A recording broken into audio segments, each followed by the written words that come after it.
Hi and welcome to Riverquode, where we make trading simple and easy to understand.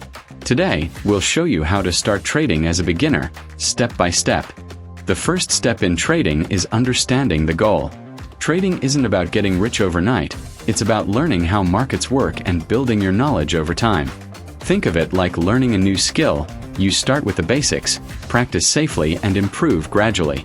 As a beginner, you don't need complicated tools.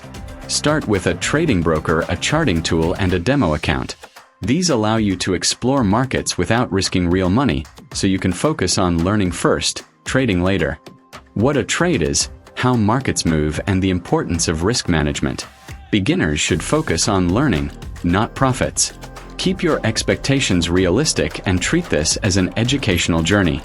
To start your trading journey, learn the fundamentals.